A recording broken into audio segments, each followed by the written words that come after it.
Hello everyone, welcome back. Today we have something special. We're going to talk about number systems. As we know, computers don't understand decimals like we do. So we use different bases like binary, octal, and hexadecimal to make sense of the programs that we write. Alright, let's go ahead. Order of business. I'm going to do an introduction of what number systems are. I'm going to do some conversions between different bases, and that should conclude the video. First, let's understand what it means to say the base 10, the decimal system. Let's write 255. I'm going to put a subscript 10 to represent that this is a number in base 10, the decimal number system. All right, so what we're going to do is so first of all, we know that we have the digits between 0 to all the way to 9. Those are the digits that we use for this number system. And the way that it works is that for every digit, we have a power of 10. 10 raised to the 0th power times 5 plus 10 raised to the power of 1 times 5 plus 10 raised to the power of 2 times 2. Now that corresponds to 255 that we have above. Now let's do the calculations. 2 times 10 to the power of 2 is going to be 200. 5 times 10 is going to be 50. 5 times 1, because 10 to the power of 0 is 1. So we're going to do 5 times 1, it's going to be 5. Now we have 255. That is how base 10 system works. I know it's probably not a surprise to anyone. However, just remembering this fact is going to be useful when we talk about different bases. Now, let's actually convert this number to, let's show different bases first. Let's talk about binary for a second. What does binary mean? It means that we have, instead of 10 to the power of 0, 1, 2, whatever, we have 2 to the power of 0, we have 2 to the power of 1, and it just keeps on going like this, 2 to the power of 4. That is the binary number system. Now, for this, we only have two characters, 1 and 0. Easy. Let's talk about the octal. For the octal, we have 8 to the power of 0, 8 to the power of 1, 8 to the power of 2, and it keeps on going like that. So for this, we have from 0 to 7 to represent the numbers. 8 digits, 8 characters. So for the hexadecimal, we have 16 to the power of 0, 16 to the power of 1, and on. It goes on like that. All right, well, now that we got that out of the way, let's do a simple conversion. All right, let's start out with some easy numbers. Let's say we have 10 in base 10, and we want to convert that to binary. What we're going to do is we're going to say, let's have a little table. 10 divided by 2. Now, that is going to give us 5. Now, we need to write the remainder that we got. The remainder of this is 0. 5, this is that number that we just used. We're going to bring that number down, and we're going to do the calculation on that again. 5 divided by 2 is going to be, so we know that as 2.5. The remainder is 1. Next up, 2 divided by 2 be 1, and the remainder is 0. Now, 1 divided by 2 is going to be 0.5, and the remainder is 1. So that is it. We don't have any more places to go in the in the ones place, so we are going to stop. From there on, we're going to read the numbers from bottom to top. This is going to be the most significant bit, MSB. this is going to be the LSB, the least significant bit. What that means is that we're going to write this like this: 1, 0, 1, 0. Now, let's see if that makes sense. 0 times 2 to the power of 0 plus 1 times 2 to the power of 1. I'm going to move it a little to the side, plus 0. I'm not going to do the rest because I guess I could do it. 0 times 2 to the power of 2 plus 1 times 2 to the power of 3. Now, what does this mean? Let's continue doing the calculations. 2 to the power of 3 is 8, plus 2 to the power of 2 times 0 is 0, so we're just going to leave it as 0. 2 to the power of 1 is just 2, plus the other one is a 0, so now we got 10 in base 10. So this one was base 2. That was an easy conversion, and I'm pretty sure most of you already know how to do that. Let's apply that same idea to different bases. Let's choose 3015. This is base 10. Now we're going to convert that into base 16, which is the hexadecimal. So what we're going to do is we're going to say 3015 divided by 16.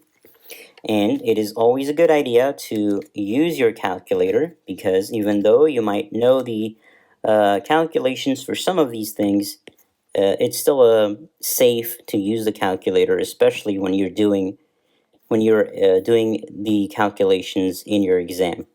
So we got 188.4375. Now we're going to talk about the remainder. So what is the remainder really? To calculate the remainder, you could easily just multiply the decimal point, the numbers in the decimal point, 0.4375 by 16. And that'll give you the remainder, which is a neat trick to actually calculate the remainder every time you need it. So instead of trying to do that in your head, it's always a good idea to do that. So now we have 7. Now we're going to continue the same idea. Just pick the numbers in the pick the number from the left of the decimal point and divide that by 16 again. What do we have now? So that would be 188 divided by 16. That is 11.75. And we need to remember to write a remainder. What's the remainder here? It's 0.75 times 16. That is 12.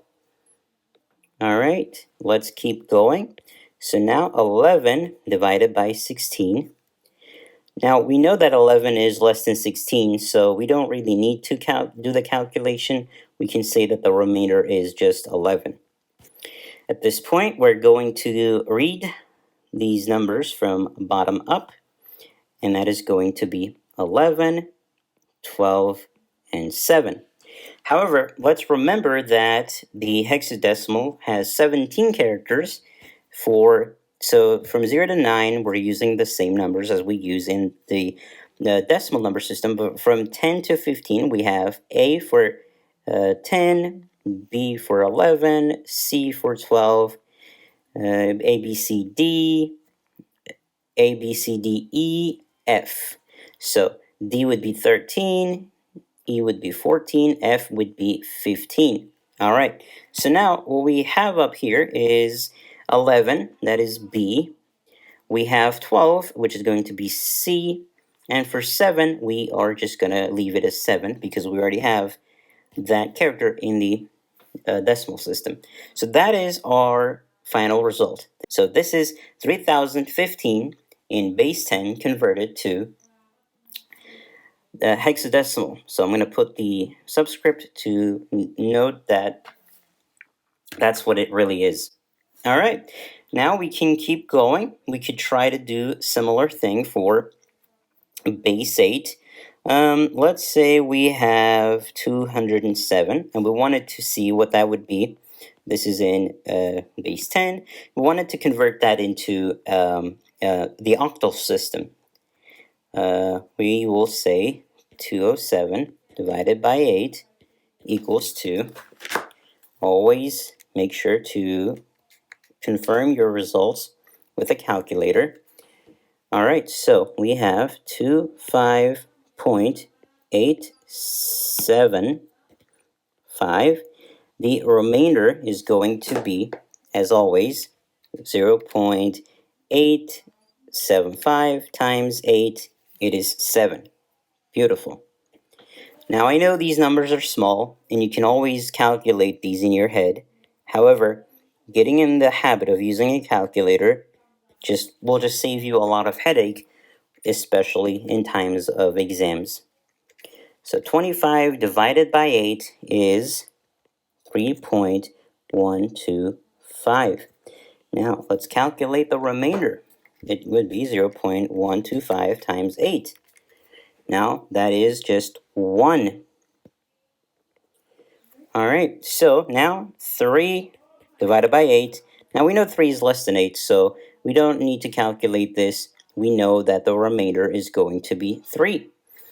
Alright, let's read this from the bottom up, and that is going to be 3, 1, and 7. We don't need to convert the characters because we already have these characters in the octal system, and that's what we use to represent that.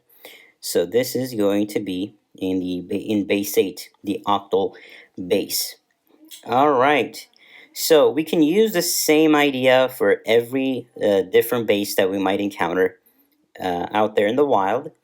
So now let's try to convert some different numbers. Let's try to convert that same number that we got, 317, back into decimal.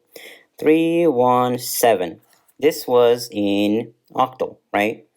So how would we do that? Now, that is super easy.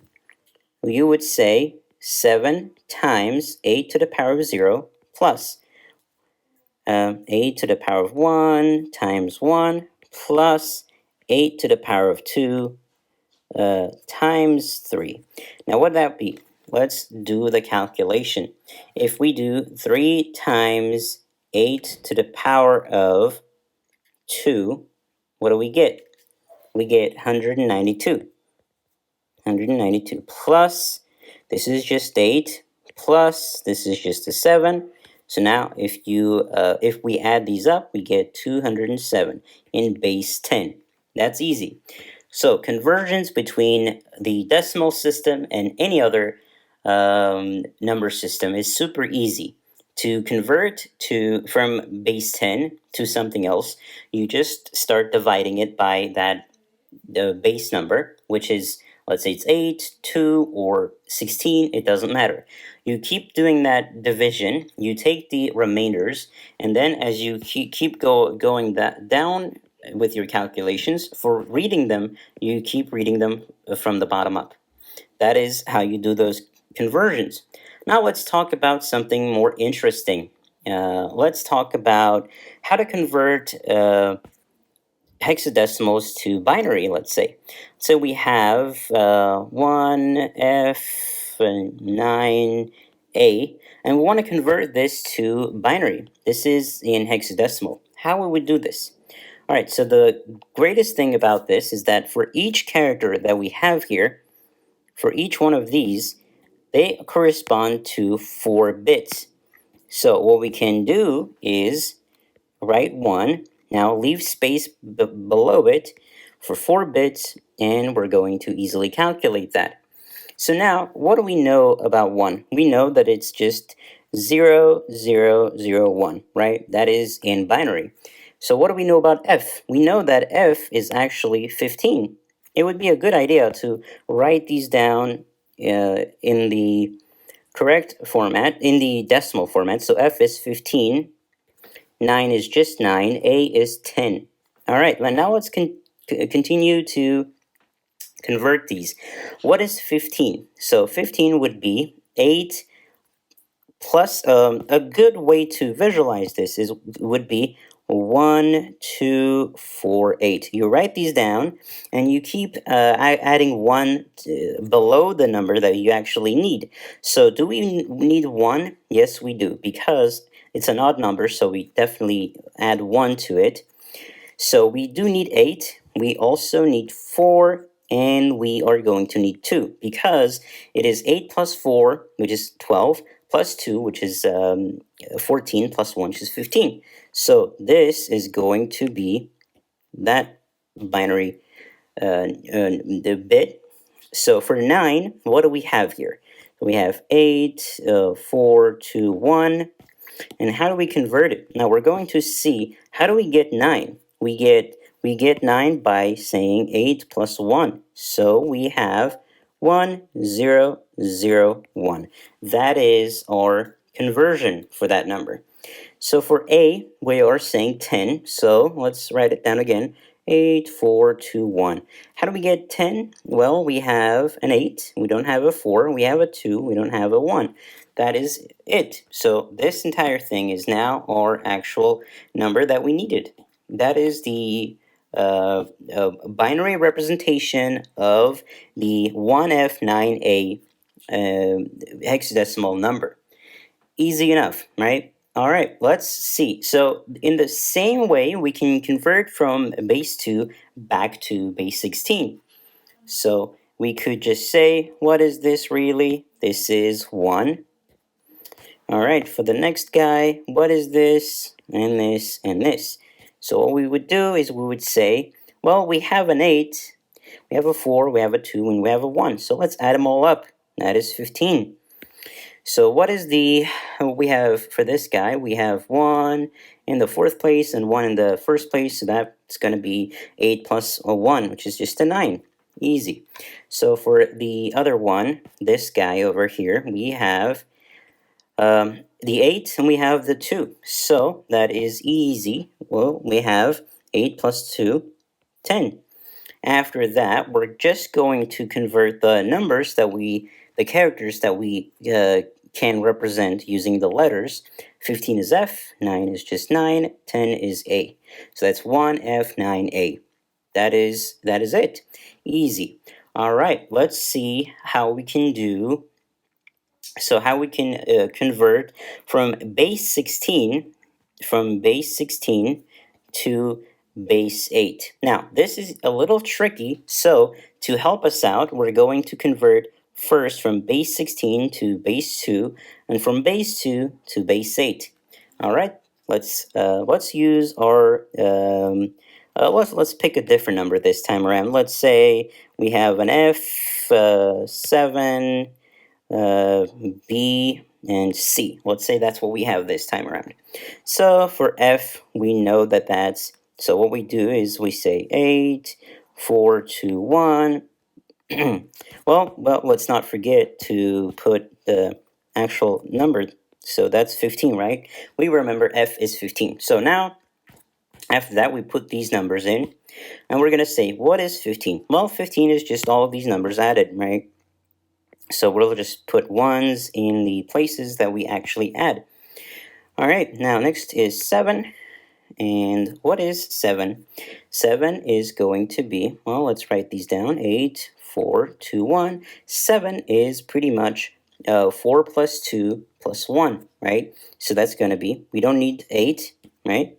Because we are not going to use that. We're going to put a 0 under it. We need 4, we need 2, and we need 1. Easy enough. The next number is B, and we know that B is 11. Because A is 10, B is 11, and it just goes on like that. So for 11, what would we have? We have, so 8 plus 2 is 10, plus 1 is 11. So let's write this down. We're going to use 8 from here, so that's 1. We're not going to use 4, we're going to use 2, we're going to use 1. That is, that is 11 in binary. Easy. So the next one is C. So C is going to be 12. Let's write the numbers again. 8, 4, 2, 1. All right, so what do we need for 12? Well, we need 8 plus 4. That's what we need. And that's what we're going to do. 1, 1, 0, 0. 8 plus 4 is 12. So that is the binary representation. Easy enough. So now, what do we do after this? Once we have all of this, we're going to, because remember, we wanted to convert the hexadecimal into the octal, right? That's what we wanted to do. So now we are at this step, and we need to do the final step and calculate the binary to octal. We are going to do that by grouping everything in groups of 3. These bits that we currently have, we are going to group them by 3. So let's get to doing that. So I'm going to start from the right hand side, because later on we might add a 0 at the end. 0, 0, 1, 1, 1, 0, 0, 1, 1, 1, 1, easy. 0, 1, 1, or 1, 1, 0, and then we have 1, 1, 1, 1, 0, 0. So I added these two zeros because we needed them to, so from here on out, we didn't have any other digits, so we just add zeros to it, because it doesn't really matter if you have zeros or not. All right, so now what we can do is similar things. Let's say 1, 2, and 4. Now, do we have 4? Yes, we do. So 4 goes below 4. For the next one, do we have, so what do we have? Let's say 4, 2, 1. What do we have here? We have all of them, right? Now let's add them together. Let's add 4 to 2 and 2, and then add 1 to the result. So that's 7. For the next one, let's write down our numbers as well again. So that is a 6, because 4 plus 2 is just 6. For the next guy, we will do the same. So that is just a 3. For the next guy, we also do the same thing. And that is our 7 again, popping out. Now, 4, 2, 1. This is just a 1. So now we have our octal representation of the initial number that we wanted. So that's 1, 7, 3, 6, 7, 4. And let's remember that this is in octal. That is easy enough. All right, so to convert from hexadecimal, we first converted to binary. Then we grouped them by groups of 3, the binary bits, and then we added for every digit. For every digit, we write 4, 2, and 1, and then if there's a 1 above it, if there's a 1 indicating that 4 is used, we add 4 in our place value over here. So over here, we said that 4, 2, and 1 are used because we have 3 ones. Now, let's add all of those numbers together. So 4 plus 2 plus 1, that is 7. All right, that is easy enough. Now, let's see. We did conversions between base 10 to the others. We did a conversion for 16 to 8. Now, the other thing might be that is useful is to calculate from octal to perhaps base 10. Now, it's easy to calculate this back to base 16. You just do the same, however, you do it differently. So let's say let's choose the last 3 digits from that octal number. Let's say that's what we have. So you just put them like this. Just have some separators. So this is saying 4. What does that mean? That means what we have used, we have 4 added, right? So when we had the 3 placeholders for the bit places, right? Let's say we have these 3 placeholders. What do we do? So this is the 1, this is the 2, and this is the 4. Oh, that means that 4 is a 1, the rest are 0. Same idea for 7 as well. We're just going to have placeholders for the bits, and then we're going to say what is really used. Which bits are used actually? 1, 2, and 4. So now for 7, we know that all of these are added together to get 7. So all of these bits are used. Now for 6, we know, let's do the table. For 6, we know this is 1, this is 2, this is 4. Now, what is used for 6? 6, all right, we have 1, 1, and 0, because 4 plus 2 is 6, and we don't need the 1, so we just put 0. Now, this is our, so 6, 7, 4 in octal, converted to binary. That would be 1, 1, 0, 1, 1, 1, 1, 0, 0, and that is in binary. Easy enough. So, to convert our number, our octal number, to base 10, it is super easy. Remember, for octal numbers, everything is just powers of 8, right? Powers of 8. 0, 8 to the power of 0 times 4 plus 8 to the power of 1 times 7 plus 8 to the power of 2 times 6, and you just keep on going. All right, so that is pretty much it. We have covered everything. To be able to convert different bases, you already know everything that you need to be able to do that. All right, thank you for watching.